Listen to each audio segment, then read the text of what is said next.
Isaiah chapter 10. Woe to those who make unjust laws, to those who issue oppressive decrees, to deprive the poor of their rights and withhold justice from the oppressed of my people, making widows their prey and robbing the fatherless.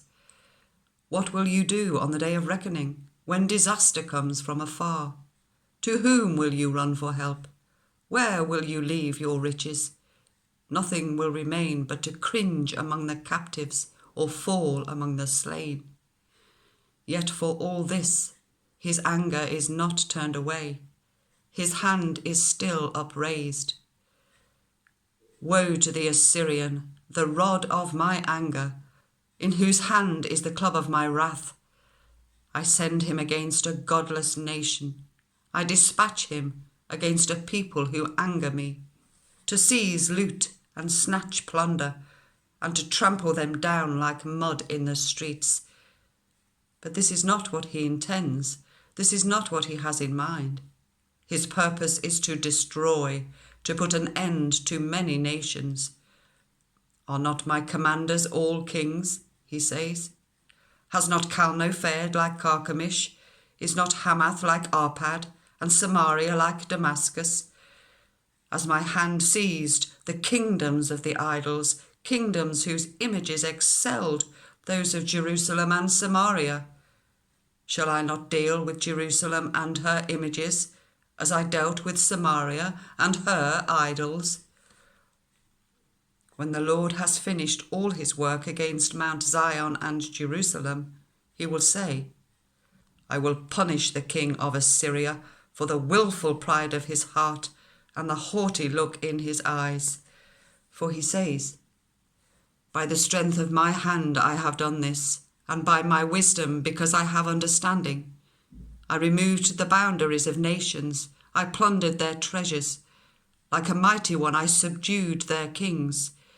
As one reaches into a nest, so my hand reached for the wealth of the nations.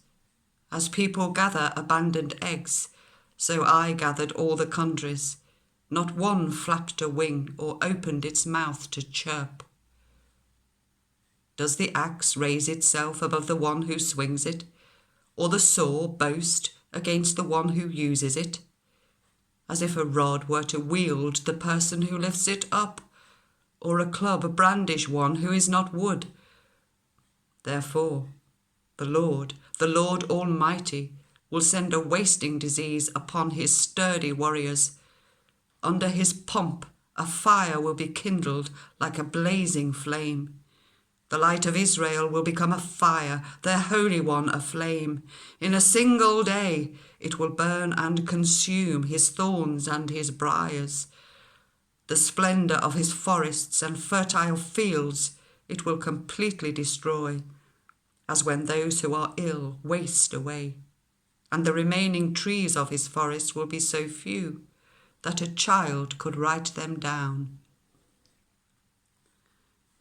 In that day, the remnant of Israel, the survivors of the house of Jacob, will no longer rely on him who struck them down, but will truly rely on the Lord, the Holy One of Israel. A remnant will return. A remnant of Jacob will return to the mighty God. Though your people be like the sand by the sea, Israel, only a remnant will return. Destruction has been decreed, overwhelming and righteous. The Lord Almighty, will carry out the destruction decreed upon the whole land.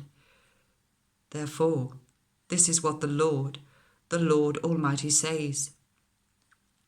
My people who live in Zion, do not be afraid of the Assyrians, who beat you with a rod and lift up a club against you as Egypt did. Very soon my anger against you will end, and my wrath will be directed to their destruction. The Lord Almighty will lash them with a whip, as when he struck down Midian at the rock of Oreb. And he will raise his staff over the waters as he did in Egypt. In that day their burden will be lifted from your shoulders, their yoke from your neck. The yoke will be broken because you have grown so fat. They enter Aiath, they pass through Migron, they store supplies at Michmash. They go over the pass and say, we will camp overnight at Geba. Ramah trembles, Gibeah of Saul flees. Cry out, daughter Galim, listen, Laisha. Poor Anatoth. Madmenah is in flight. The people of Gibim take cover. This day they will halt at Nob. They will shake their fist at the mount of daughter Zion, at the hill of Jerusalem.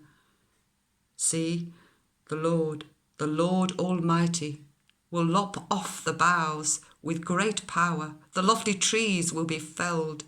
The tall ones will be brought low. He will cut down the forest thickets with an axe.